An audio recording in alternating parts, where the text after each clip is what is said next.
huracán de rabia galopante a las puertas del desierto.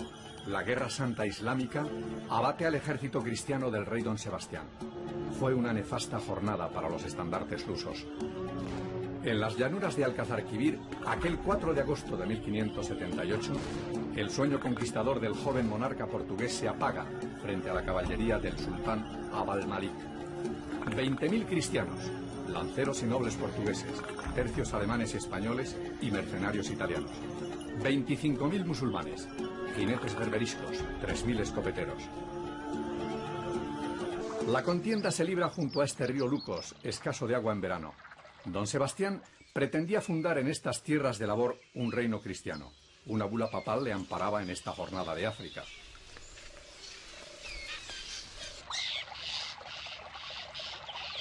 Al monasterio del Escorial habían llegado de Marruecos cartas urgentes del capitán don Juan de Silva, agente del rey Felipe II en aquel ejército. Otro consejero del monarca, Arias Montano, recoge la información alarmante. Se acrecienta el temor del peligro, porque afirman que el sultán Malik está a 2 jornadas de Alcazarquivir. Hay quien dice que trae 30.000 caballos, sobrada fuerza contra la poca nuestra. Y no hay que pensar que el rey se mudará de lo que tiene acordado.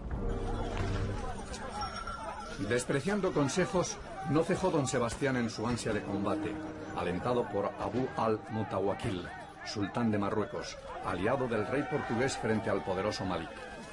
Forman los musulmanes en media luna y acometen a los cristianos en terreno llano, apto para su caballería. Don Sebastián se lanza en carrera loca con los suyos, pelea cual caballero, más que capitán, y se pierde entre la marabunta de enemigos. Llega así a El Escorial la triste noticia de la derrota de don Sebastián.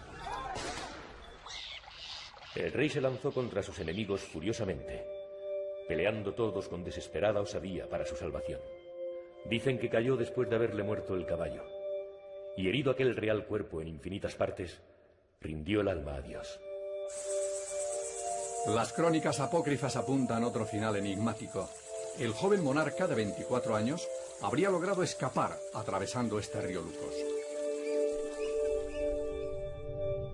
Nace así el mito del monarca escondido, don Sebastián, que habría de volver para liberar a su reino de otra invasión.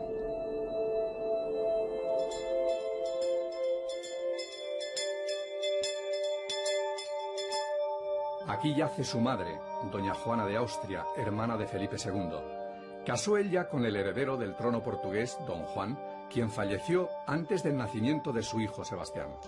Doña Juana paseó sus pesares por estos claustros del monasterio de las Descalzas de Madrid, tras abandonar para siempre a su hijo huérfano en Lisboa y aceptar ella la regencia de España. Todos a su alrededor temen que este príncipe fornido y solitario, empujado por la obsesión del riesgo físico y privado del deseo por las mujeres, no dejará descendencia. Desde su retiro de Yuste, en constante maniobra de ambiciones, el emperador Carlos V reclamó para su nieto Carlos, hijo de Felipe II, la herencia del trono portugués, en caso de que don Sebastián desapareciera. Este, ofuscado por las hazañas bélicas, desea emular las de su abuelo, el emperador en África. En este caso, un personaje enfermizo que trataba de compensar los problemas psicológicos y fisiológicos que tenía con proyectos de tipo mesiánico y caballerescos. Soñaba con una cruzada en África del Norte, un combate de la cruz contra la media luna, fundar un reino cristiano en Marruecos. De ahí este proyecto de expedición en 1578 que terminó tan mal en Alcazarquivir para él y para Portugal. En otro monasterio extremeño, el de Guadalupe, Felipe II intentó quitar de la cabeza a su sobrino Sebastián esa obsesión de luchar contra los musulmanes 6 meses antes de su partida. En esta soledad monástica le negó sus mejores capitanes y solo le prometió 6.000 soldados. De nada le valió al rey prudente la sutileza, como no fuera para preparar aquí un escenario peninsular insólito, la unión de todos los reinos ibéricos. Con la meticulosidad de un administrador imperial, Felipe II mandó guardar en este castillo la relación de aquel encuentro. En este archivo general de Simancas se esconden seguramente los datos documentales más patentes de aquel rey, cuyo rastro se perdió en el desierto africano. Pocos llegaron a conocer tanto su enrevesada personalidad como su primo, el rey de España, Felipe II. Es probable que alguno de estos legajos esconda el misterio definitivo de aquel efímero rey, cuyo retorno siguen reclamando todavía los patriotas portugueses. Centenares de portugueses cautivos en la batalla de Alcazarquivir construyeron este fuerte de la Cigüeña, en Larache, por orden del sultán Muley Ahmed. Aquí envía el monarca español Felipe II a sus agentes para iniciar su camino hacia el trono de Portugal. Paga el rescate de los nobles lusos agrupados en Fez y obtiene del sultán la entrega del cadáver de don Sebastián. Debía cortar de raíz el rumor creciente que daba por vivo al rey desaparecido en Alcazarquivir.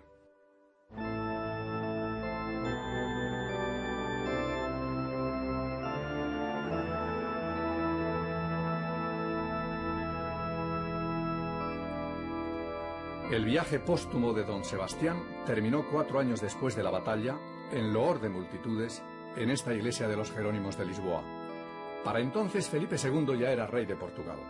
Este es el sepulcro del joven monarca luso, cegado por el destello de un sueño. Pocos creen en la autenticidad de los restos guardados aquí. En esta tumba no hay materia fúnebre.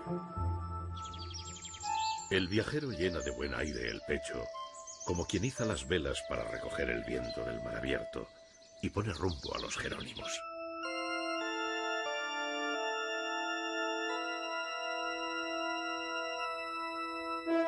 A mano izquierda, Vasco de Gama, que descubrió el camino para llegar a la India.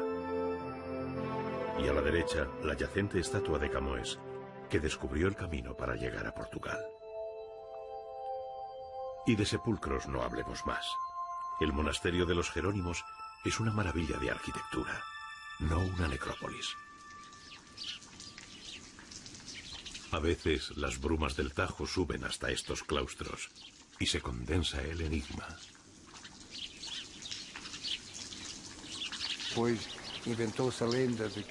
Se inventó esa leyenda de que don Sebastián regresaría y entraría por la barra del Tajo una mañana de niebla en la proa de una nave. Esas creencias, esas fantasías, eran en el fondo la forma de alimentar con sueños la propia frustración nacional.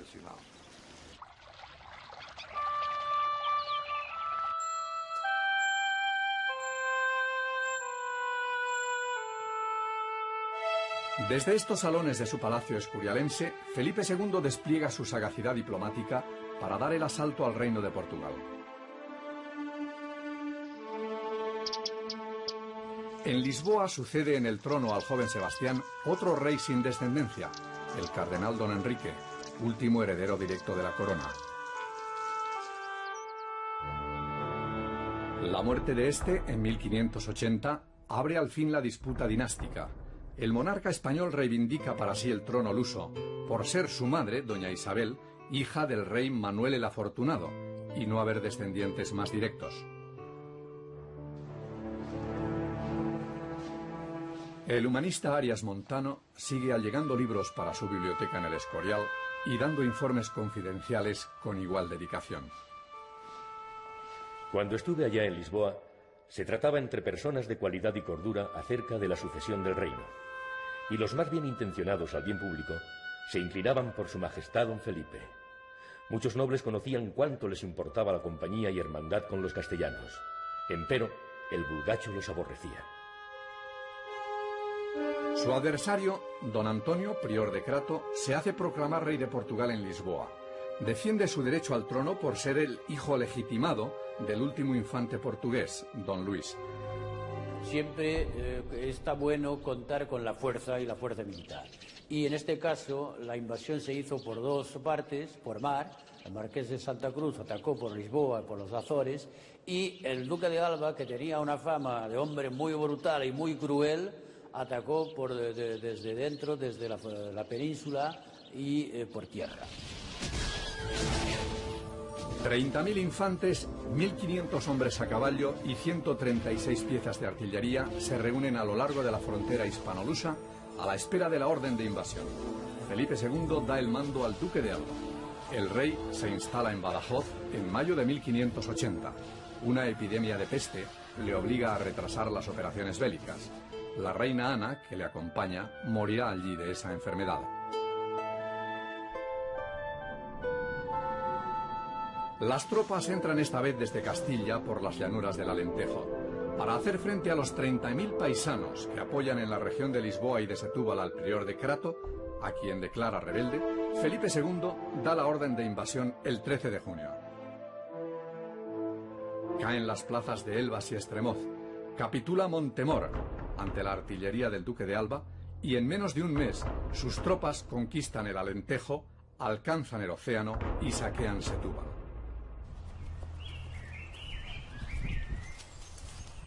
En el castillo de esta ciudad, Puerta de Lisboa, se sitúa el eje de la invasión. Las tropas de tierra y la armada convergen aquí. El pánico cunde en torno a la capital, donde el pretendiente, don Antonio, prepara una resistencia imposible. La flota española, capitaneada por el marqués de Santa Cruz, entra en la bahía de Lisboa, amenaza el fuerte de San Julián de Barra, que toman sin apenas lucha los tercios españoles, y bombardea los barrios ribereños de la capital. El duque de Alba recibe las llaves de Lisboa y frena el pillaje de sus tropas ordenando ahorcar a decenas de soldados. El feroz capitán de los tercios de Flandes manda también ejecutar a los partidarios del pretendiente al trono, don Antonio, quien huye hacia Francia. 2 años después morirá viejo y achacoso el duque de Alba en su última ciudad conquistada, Lisboa.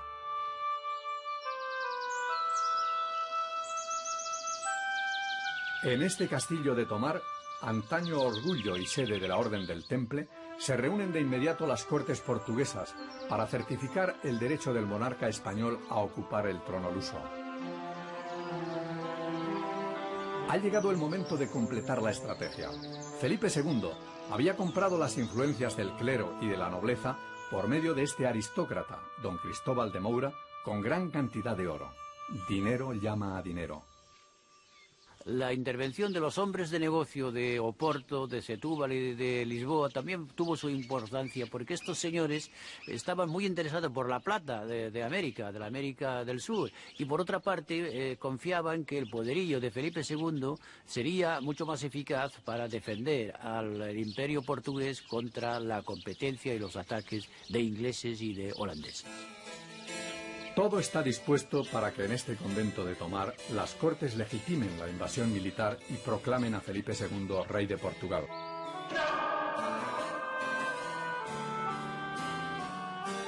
Algunos nobles quieren limitar los poderes del nuevo monarca y se oponen a que la corona de Portugal se convierta en esclava de la de Castilla. En esta sala capitular del antiguo convento templario de Tomar tuvieron su sede aquellas famosas cortes. La bóveda se derrumbó hace 2 siglos sobre los sitiales de quienes aprobaron aquellas leyes estrictas por las que se entregaba al rey de España, Felipe II, el reino de Portugal. Lo heredé, lo compré, lo conquisté. Esa es la divisa que sus detractores le adjudicaron entonces al orgulloso monarca castellano. Estos muros, hoy abandonados a la intemperie, fueron testigos de la última resistencia portuguesa y del empeño de sus nobles para evitar la absorción del reino por Castilla.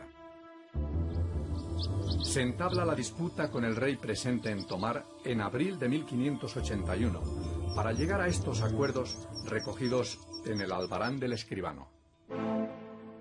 Su Majestad hará juramento en forma de guardar todos los foros, usos, costumbres, privilegios y libertades de estos reinos. ¡Sí!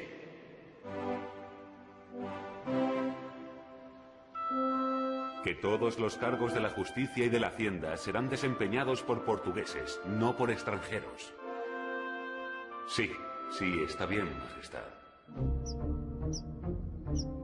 Felipe II acepta con reticencia estas condiciones de las Cortes de Tomar, premia a la nobleza fiel, promete castigar a quienes practiquen pillajes y no se obliga a casar a su heredero con alguna noble portuguesa, como le ruegan la aristocracia y el clero.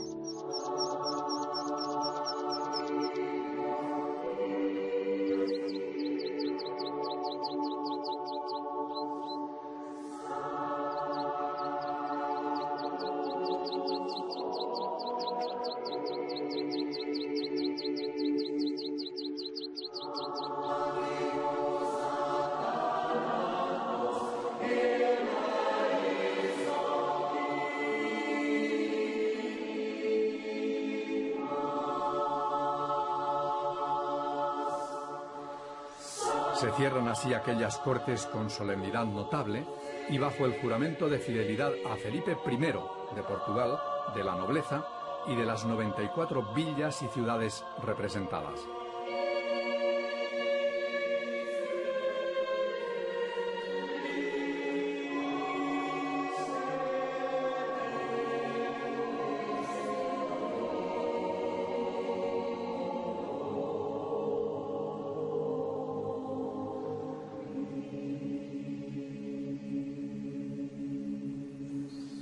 Mas la guerra no ha acabado. El pretendiente don Antonio recaba la ayuda de Francia para combatir a Felipe II y logra el apoyo de la guarnición de esta fortaleza de la isla Terceira, en las Azores. Hasta aquí llega la flota española para aplastar el último reducto de la resistencia lusa. Tras destruir la escuadra francesa de 30 navíos, la Armada española fracasa en el primer intento de tomar esta fortaleza de Angra. Manda aquella flota don Álvaro de Bazán, el vencedor de Lepanto, y participan en esta hazaña de Angra dos notables de la literatura del siglo de oro español, don Miguel de Cervantes y Lope de Vega. Este contará más tarde que el marqués de Santa Cruz hace que un soldado y un trompeta a los fuertes se acercasen a publicar el perdón que del rey de España trae. No respondieron las piezas de muros y baluartes. Regresó el almirante un año después, 1583, con una flota más poderosa y tomó la fortaleza. Reprimió a los sublevados y aseguró la posesión de esta isla de Terceira, puerto seguro para los galeones que venían de las Indias cargados de oro. 3 años permaneció en Portugal Felipe II, mientras se concluye en el Escorial la construcción del palacio en que habría de vivir el resto de sus días. El rey prudente pone en Lisboa las bases de un imperio ibérico cuyas dimensiones nadie había imaginado. Flandes, el Franco Condado, Milán, Nápoles, la península ibérica, las plazas del norte de África y los archipiélagos atlánticos. Todo el continente americano, desde California a la Patagonia. Filipinas, Macao, el Maluco, Goa, Mozambique, Angola, Guinea. La duda surge. ¿Cuál debe ser la capital de ese imperio ibérico? ¿Sevilla, Madrid o Lisboa, como piden al rey los nobles portugueses? En tiempos de Carlos V el problema era saber si el Mediterráneo iba a ser cristiano o turco. A partir de 1580 el problema es de saber si el Atlántico va a ser hispánico, católico o protestante, inglés y holandés. Y desde este punto de vista, Lisboa capital presentaba ventajas considerables, porque estaba situada en el centro del Atlántico europeo, a igual distancia, digamos, de las posibilidades de Francia, de Inglaterra, de Holanda y también de América, y hubiera sido un punto de observación y un punto de mando fenomenal para el imperio atlántico de Felipe II.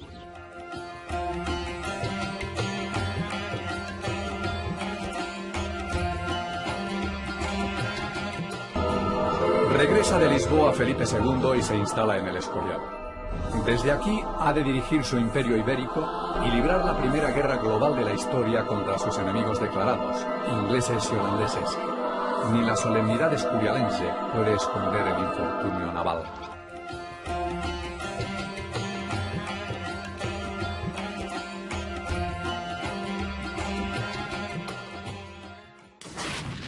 El primer ataque tiene lugar en el verano de 1585. El pretendiente al trono portugués, prior de Crato, cuenta ahora con la alianza de la reina Isabel de Inglaterra frente al católico Felipe II. El corsario Francis Drake ataca el puerto de Cádiz e incendia 30 navíos. captura 24 cargados de municiones y víveres destinados a la Armada Invencible, asola la costa del Algarve, se apodera de las naves que llegan de la India, penetra en la bahía del Tajo y amenaza Lisboa. La suerte está echada. Felipe II decide dar el jaque mate al inglés. Lisboa será el punto de partida. Lisboa era el gran puerto que podía agrupar los barcos de una gran flota para salir en formación. Además, era un puerto de buen abrigo. Cádiz había sido duramente atacado por Drake, que se le subió a las barbas al rey de España. El de Lisboa está más abrigado. Álvaro de Bazán, capitán general del Mar Océano, propone la formación de una armada de casi 600 navíos de guerra y 100.000 hombres para invadir Inglaterra.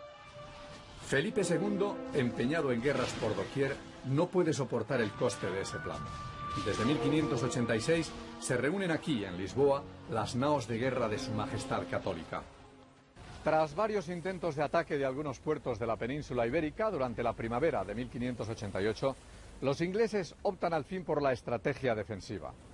A la espera de aquella formidable armada, concentrada ya en el puerto de Lisboa, zarpan de aquí de Londres y de otros puertos de la costa sur inglesa los barcos de guerra que han de reunirse en el extremo occidental de la isla, cerca de Plymouth. Zarpa de Lisboa la Gran Armada el 28 de mayo de 1588 con 130 navíos, 11 galeones portugueses entre ellos y 27.000 hombres, a las órdenes del duque de Medina Sidonia.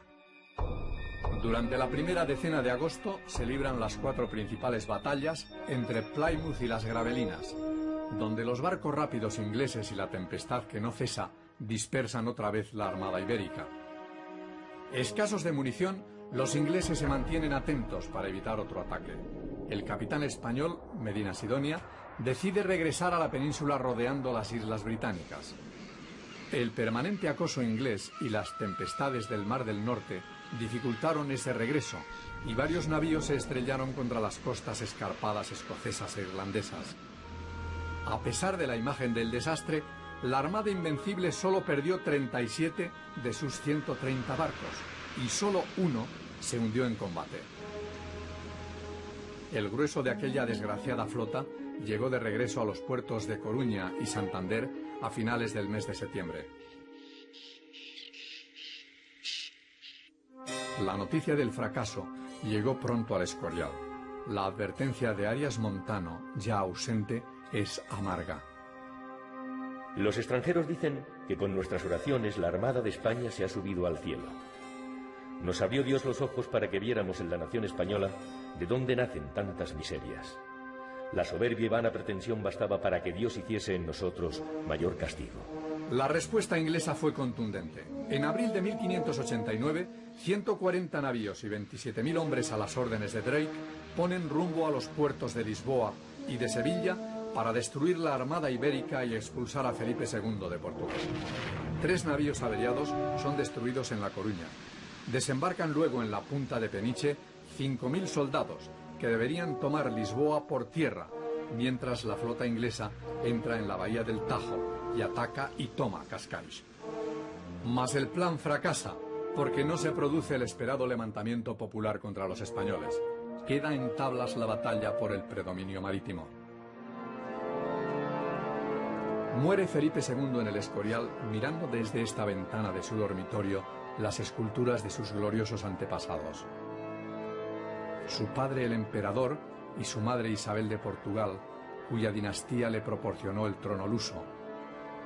Se quiebra con su muerte el rigor para aplicar sin ultraje las leyes de la corona a sus súbditos portugueses. 2 décadas de su reinado pasarán después de que su hijo Felipe III visite Portugal, decidido este solo a calmar los ánimos encrespados de sus vasallos lusos. No aceptaban estos que este noble portugués, Cristóbal de Moura, principal agente castellano en Portugal, fuera nombrado virrey. En el verano de 1619, Felipe III de España toma el camino de Lisboa y se aloja en este palacio del conde del Basto, en Évora, durante algunos días.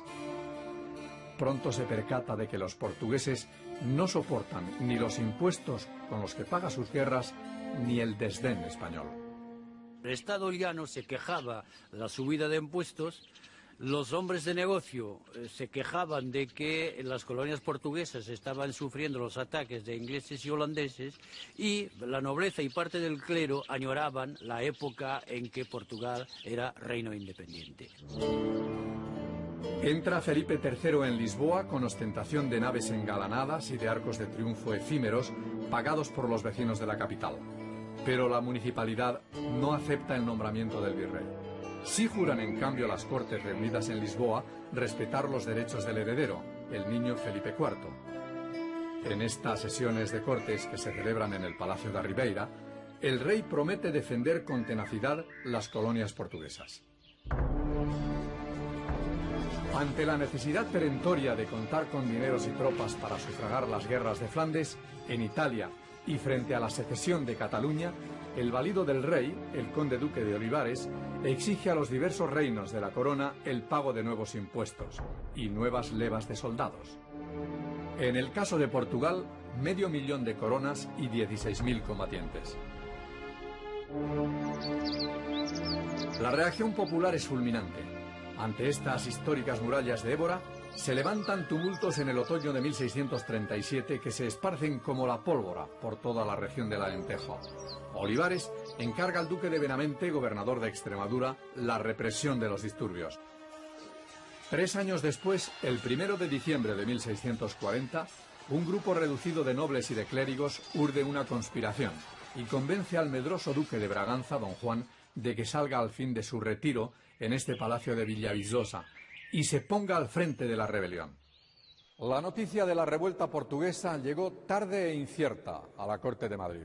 El valido del rey Olivares no daba crédito a que toda una nación se hubiera sublevado contra la corona y en su correspondencia privada trataba a los líderes de esa rebelión lusa de estúpidos y borrachos, gente traidora, decía el conde duque, desprovista de cualquier chispa de inteligencia.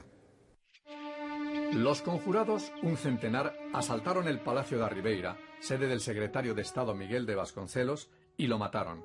Los párrocos convocaron a la gente a la insurrección. El motín popular logró la rendición de las guarniciones del castillo de San Jorge. Desde este balcón del palacio, el conde de Abrantes gritó la victoria de la patria portuguesa y su independencia de Castilla, y proclamó a Juan IV, duque de Braganza, rey de Portugal. Todas las ciudades del reino se suman en 3 días a la revuelta. España tiene que luchar en 3 frentes, en Flandes, en Cataluña y en Portugal. Y desde el principio se dio prioridad a la recuperación de Cataluña. Y cuando Cataluña se vuelva a incorporar a la monarquía hispánica en 1659, ya es tarde para volverse con todas sus fuerzas contra Portugal, y Castilla tiene que reconocer la independencia de Portugal. Este jesuita, el padre Antonio Vieira, consumado orador, arriesgado diplomático y misionero en Brasil, es uno de los personajes clave en la nueva corte lisboeta. En la capilla real predica con pasión de visionario las grandezas de la nueva monarquía. Los 60 años de dominación española habían sido un cautiverio, la noche de la opresión extranjera. Las primeras escaramuzas de la guerra más larga entre España y Portugal comenzaron en abril de 1641. El rey Juan IV sella alianza con Francia. En la primavera de 1644 se libra en Montijo la primera batalla. Los españoles se retiran sin ser derrotados, pero ese hecho de armas consagró en Europa la restauración de la monarquía portuguesa y su rey Juan IV fue proclamado por su pueblo como enviado de Dios. Se dan a conocer los reyes que lo fueron de cada reino. Los de Hungría, los de Inglaterra, los de Francia, los de Castilla, los de Portugal. Y así, los ángeles privarán de sus coronas a los que fueran malos reyes.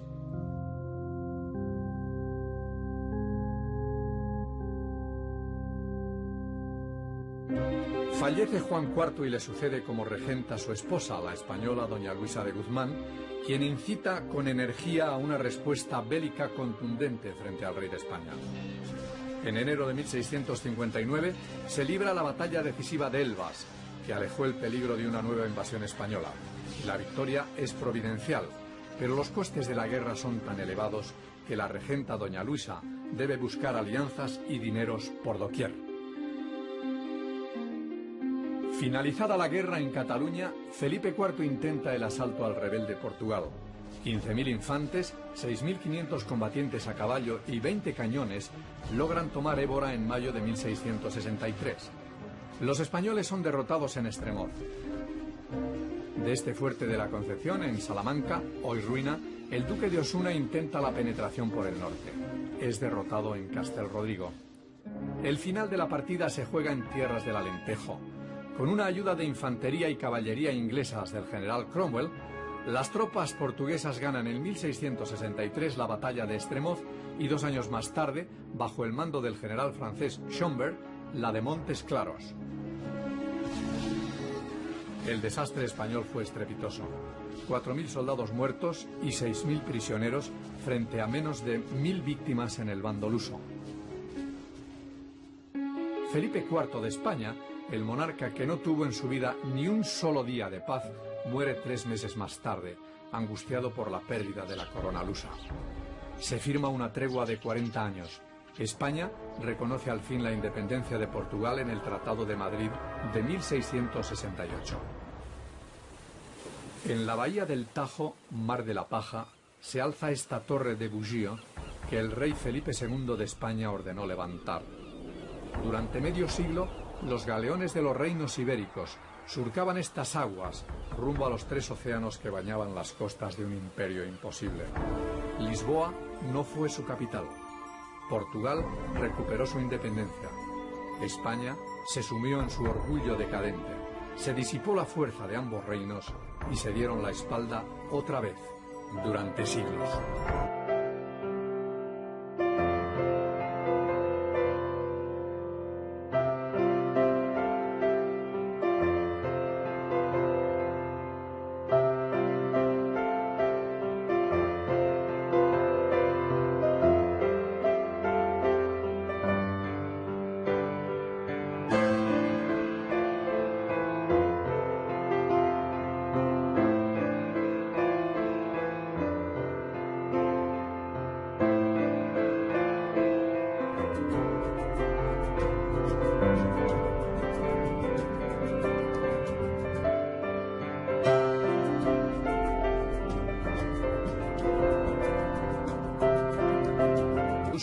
A la espera de la orden de invasión. Felipe II da el mando al duque de Alba. El rey se instala en Badajoz en mayo de 1580. Una epidemia de peste le obliga a retrasar las operaciones bélicas. La reina Ana, que le acompaña, morirá allí de esa enfermedad. Las tropas entran esta vez desde Castilla por las llanuras del Alentejo. Para hacer frente a los 30.000 paisanos que apoyan en la región de Lisboa y de Setúbal al prior de Crato, a quien declara rebelde, Felipe II da la orden de invasión el 13 de junio. Caen las plazas de Elvas y Estremoz. Capitula Montemor ante la artillería del duque de Alba y en menos de un mes sus tropas conquistan el Alentejo, alcanzan el océano y saquean Setúbal.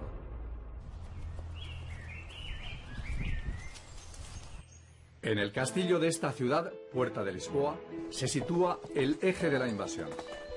Las tropas de tierra y la armada convergen aquí. El pánico cunde en torno a la capital, donde el pretendiente, don Antonio, prepara una resistencia imposible.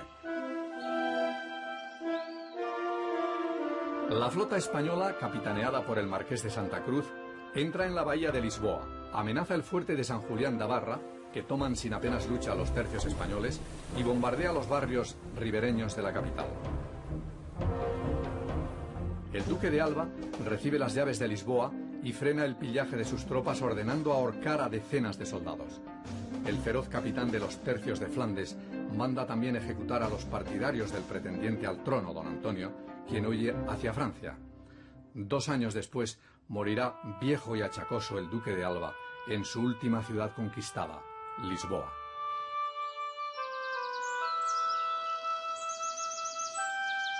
En este castillo de Tomar, antaño orgullo y sede de la Orden del Temple, se reúnen de inmediato las cortes portuguesas para certificar el derecho del monarca español a ocupar el trono luso. Ha llegado el momento de completar la estrategia. Felipe II había comprado las influencias del clero y de la nobleza por medio de este aristócrata, don Cristóbal de Moura, con gran cantidad de oro. Dinero llama a dinero. La intervención de los hombres de negocio de Oporto, de Setúbal y de Lisboa también tuvo su importancia, porque estos señores estaban muy interesados por la plata de América, de la América del Sur, y por otra parte confiaban que el poderío de Felipe II sería mucho más eficaz para defender al imperio portugués contra la competencia y los ataques de ingleses y de holandeses. Todo está dispuesto para que en este convento de Tomar las cortes legitimen. Felipe II da el mando al duque de Alba. El rey se instala en Badajoz en mayo de 1580. Una epidemia de peste le obliga a retrasar las operaciones bélicas. La reina Ana, que le acompaña, morirá allí de esa enfermedad. Las tropas entran esta vez desde Castilla por las llanuras del Alentejo. Para hacer frente a los 30.000 paisanos que apoyan en la región de Lisboa y de Setúbal al prior de Crato, a quien declara rebelde, Felipe II da la orden de invasión el 13 de junio. Caen las plazas de Elvas y Estremoz, capitula Montemor ante la artillería del duque de Alba y en menos de un mes sus tropas conquistan el Alentejo, alcanzan el océano y saquean Setúbal.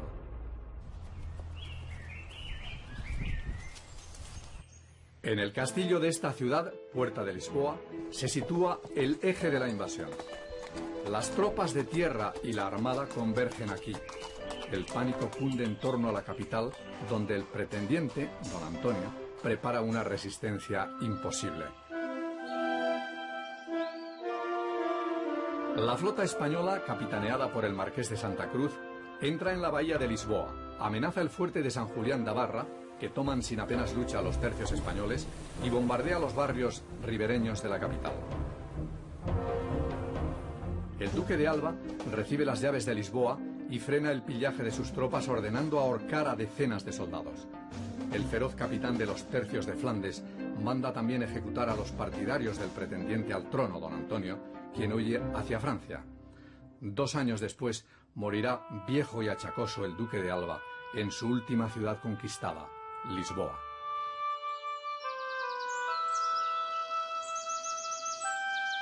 En este castillo de Tomar, antaño orgullo y sede de la Orden del Temple, se reúnen de inmediato las cortes portuguesas para certificar el derecho del monarca español a ocupar el trono luso. Ha llegado el momento de completar la estrategia. Felipe II había comprado las influencias del clero y de la nobleza por medio de este aristócrata, don Cristóbal de Moura, con gran cantidad de oro. Dinero llama a dinero. La intervención de los hombres de negocio de Oporto, de Setúbal y de Lisboa también tuvo su importancia, porque estos señores estaban muy interesados por la plata de América, de la América del Sur, y por otra parte confiaban que el poderío de Felipe II sería mucho más eficaz para defender al imperio portugués contra la competencia y los ataques de ingleses y de holandeses. Todo está dispuesto para que en este convento de Tomar las cortes legitimen la invasión militar y proclamen a Felipe II rey. Felipe II da el mando al duque de Alba. El rey se instala en Badajoz en mayo de 1580. Una epidemia de peste le obliga a retrasar las operaciones bélicas. La reina Ana, que le acompaña, morirá allí de esa enfermedad. Las tropas entran esta vez desde Castilla por las llanuras del Alentejo. Para hacer frente a los 30.000 paisanos que apoyan en la región de Lisboa y de Setúbal al prior de Crato, a quien declara rebelde, Felipe II da la orden de invasión el 13 de junio. Caen las plazas de Elvas y Estremoz, capitula Montemor ante la artillería del duque de Alba y en menos de un mes sus tropas conquistan el Alentejo, alcanzan el océano y saquean Setúbal.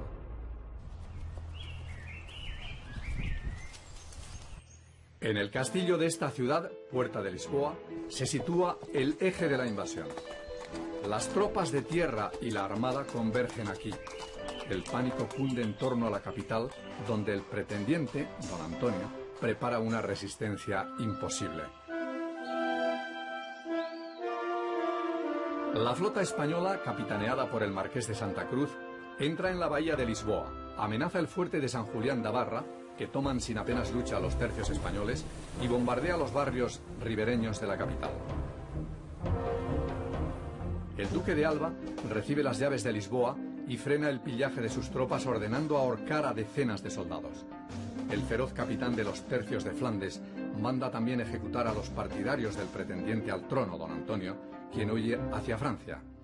2 años después morirá viejo y achacoso el duque de Alba en su última ciudad conquistada, Lisboa.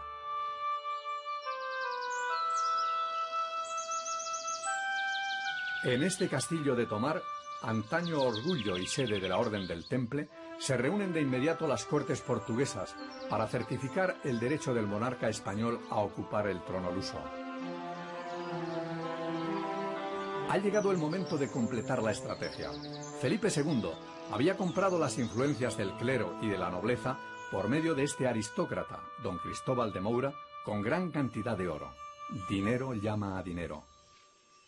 La intervención de los hombres de negocio de Oporto, de Setúbal y de Lisboa también tuvo su importancia, porque estos señores estaban muy interesados por la plata de América, de la América del Sur, y por otra parte confiaban que el poderío de Felipe II sería mucho más eficaz para defender al imperio portugués contra la competencia y los ataques de ingleses y de holandeses.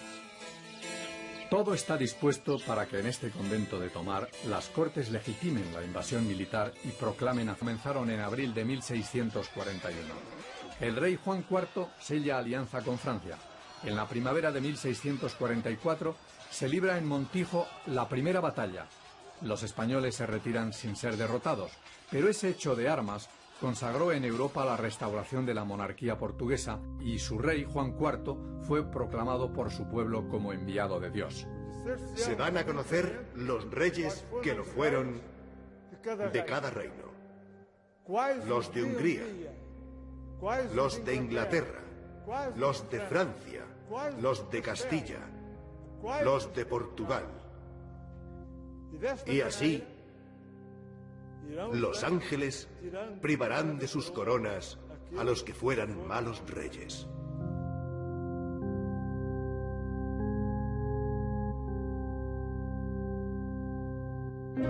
Fallece Juan IV y le sucede como regenta su esposa, la española doña Luisa de Guzmán, quien incita con energía a una respuesta bélica contundente frente al rey de España. En enero de 1659 se libra la batalla decisiva de Elvas, que alejó el peligro de una nueva invasión española. La victoria es providencial, pero los costes de la guerra son tan elevados que la regenta doña Luisa debe buscar alianzas y dineros por doquier. Finalizada la guerra en Cataluña, Felipe IV intenta el asalto al rebelde Portugal. 15.000 infantes, 6.500 combatientes a caballo y 20 cañones logran tomar Évora en mayo de 1663. Los españoles son derrotados en Estremoz. De este fuerte de la Concepción, en Salamanca, hoy ruina, el duque de Osuna intenta la penetración por el norte. Es derrotado en Castelrodrigo. El final de la partida se juega en tierras del Alentejo. Con una ayuda de infantería y caballería inglesas del general Cromwell, las tropas portuguesas ganan en 1663 la batalla de Estremoz y 2 años más tarde, bajo el mando del general francés Schomberg, la de Montes Claros.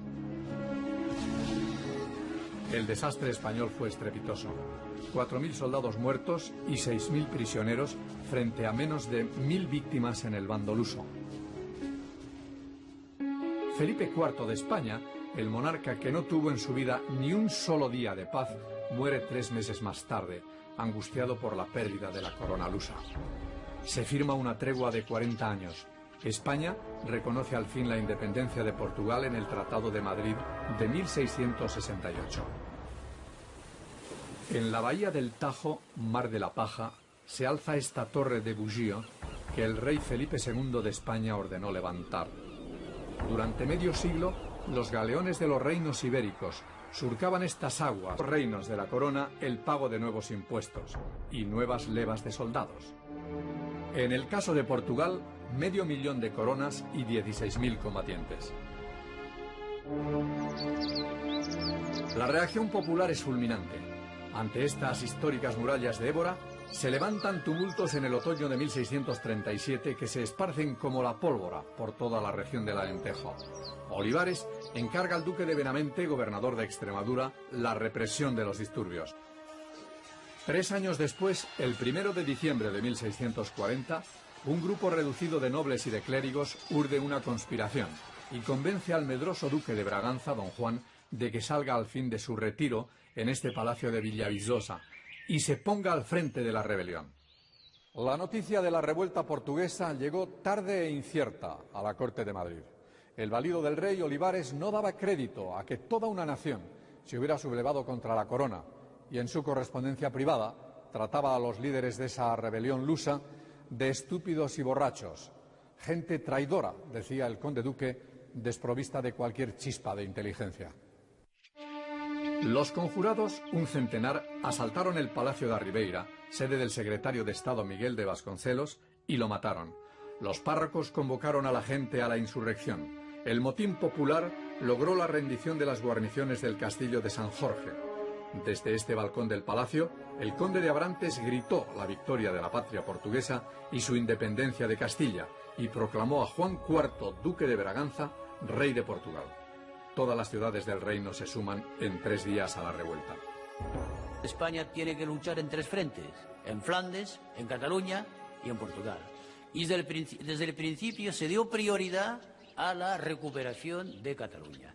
Y cuando Cataluña se vuelva a incorporar a la monarquía hispánica en 1659, ya es tarde para volverse con todas sus fuerzas contra Portugal, y Castilla tiene que reconocer la independencia de Portugal.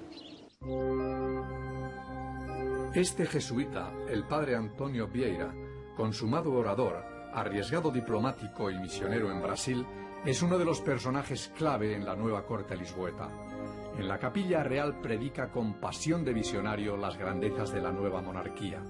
Los 60 años de dominación española habían sido un cautiverio, la noche de la opresión extranjera.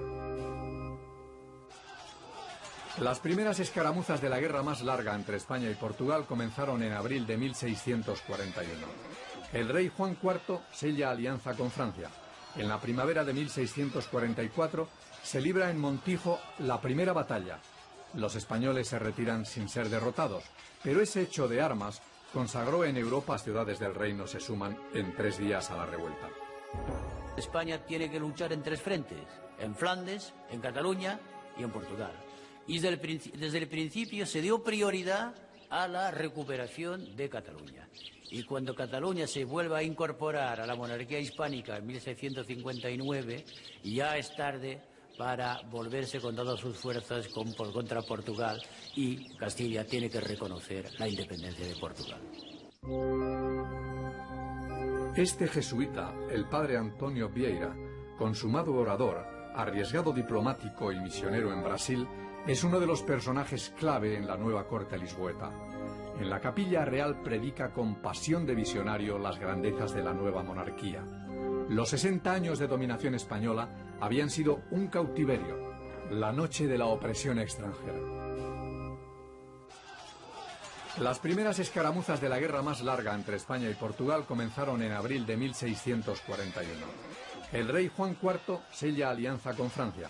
En la primavera de 1644 se libra en Montijo la primera batalla.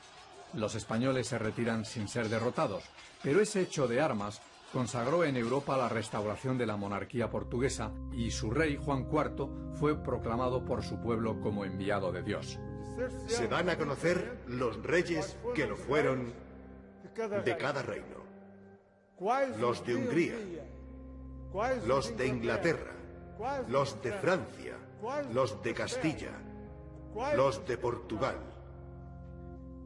Y así Los ángeles privarán de sus coronas a los que fueran malos reyes.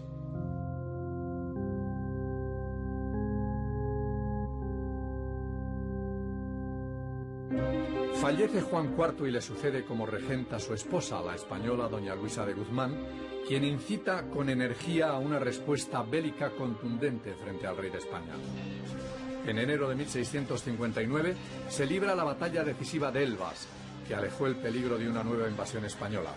La victoria es providencial, pero los costes de la guerra son tan elevados que la regenta doña Luisa debe buscar alianzas y dineros por doquier.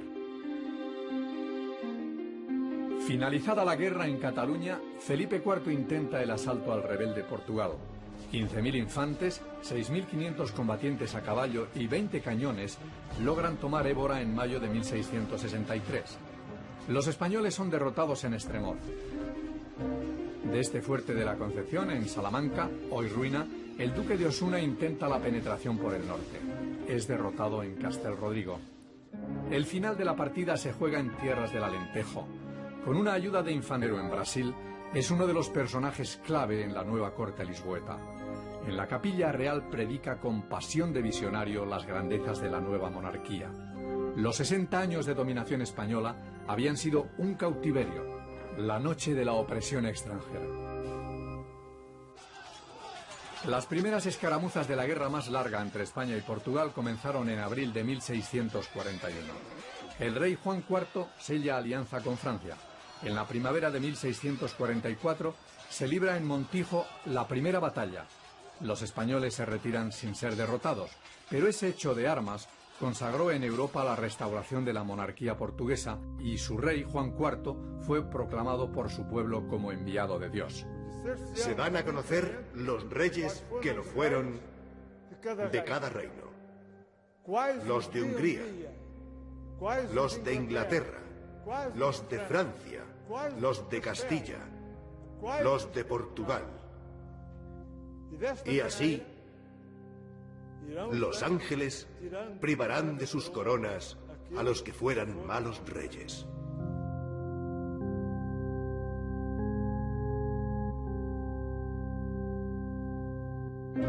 Fallece Juan IV y le sucede como regenta su esposa, la española doña Luisa de Guzmán, quien incita con energía a una respuesta bélica contundente frente al rey de España. En enero de 1659 se libra la batalla decisiva de Elvas, que alejó el peligro de una nueva invasión española. La victoria es providencial, pero los costes de la guerra son tan elevados que la regenta doña Luisa debe buscar alianzas y dineros por doquier. Finalizada la guerra en Cataluña, Felipe IV intenta el asalto al rebelde Portugal. 15.000 infantes, 6.500 combatientes a caballo y 20 cañones logran tomar Évora en mayo de 1663. Los españoles son derrotados en Estremoz. De este fuerte de la Concepción, en Salamanca, hoy ruina, el duque de Osuna intenta la penetración por el norte. Es derrotado en Castelrodrigo. El final de la partida se juega en tierras del Alentejo.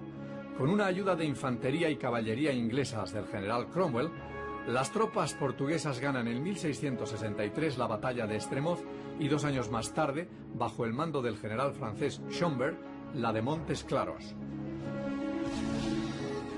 El desastre español fue estrepitoso. 4.000 soldados muertos y 6.000 prisioneros frente a menos de 1.000 víctimas en el bando luso. Felipe IV de España, el monarca que no tuvo en su vida ni un solo día de paz, muere 3 meses más tarde, angustiado por la pérdida de la corona lusa. Se firma una tregua de 40... Se trataba entre personas de cualidad y cordura acerca de la sucesión del reino. Y los más bien intencionados al bien público se inclinaban por su majestad don Felipe. Muchos nobles conocían cuánto les importaba la compañía y hermandad con los castellanos. Empero, el vulgacho los aborrecía. Su adversario, don Antonio, prior de Crato, se hace proclamar rey de Portugal en Lisboa. Defiende su derecho al trono por ser el hijo legitimado del último infante portugués, don Luis. Siempre está bueno contar con la fuerza y la fuerza militar. Y en este caso la invasión se hizo por 2 partes, por mar. El marqués de Santa Cruz atacó por Lisboa y por los Azores y el duque de Alba, que tenía una fama de hombre muy brutal y muy cruel, atacó desde dentro, desde la península y por tierra. 30.000 infantes, 1.500 hombres a caballo y 136 piezas de artillería se reúnen a lo largo de la frontera hispano-lusa a la espera de la orden de invasión.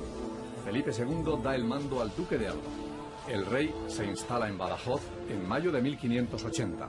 Una epidemia de peste le obliga a retrasar las operaciones bélicas. La reina Ana, que le acompaña, morirá allí de esa enfermedad. Las tropas entran esta vez desde Castilla por las llanuras del Alentejo. Para hacer frente a los 30.000 paisanos que apoyan en la región de Lisboa y de Setúbal al prior de Crato, a quien declara rebelde, Felipe II da la orden de invasión el 13 de junio. Caen las plazas de Elvas y Estremoz, capitula Montemor ante la artillería del duque de Alba y en menos de un mes sus tropas conquistan el Alentejo, alcanzan el océano y saquean Setúbal.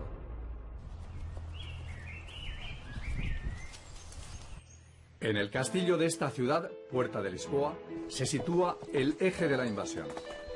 Las tropas de tierra y la armada convergen aquí. El pánico cunde en torno a la capital, donde el pretendiente, don Antonio, prepara una resistencia imposible. La flota española, capitaneada por el marqués de Santa Cruz, entra en la bahía de Lisboa, amenaza el fuerte de San Julián de Barra, que toman sin apenas lucha los tercios españoles, y bombardea los barrios ribereños de la capital. El duque de Alba recibe las llaves de Lisboa y frena el pillaje de sus tropas ordenando ahorcar a decenas de soldados. El feroz capitán de los tercios de Flandes manda también ejecutar a los partidarios del pretendiente al trono, don Antonio, quien huye hacia Francia. 2 años después morirá viejo y achacoso el duque de Alba en su última ciudad conquistada, Lisboa.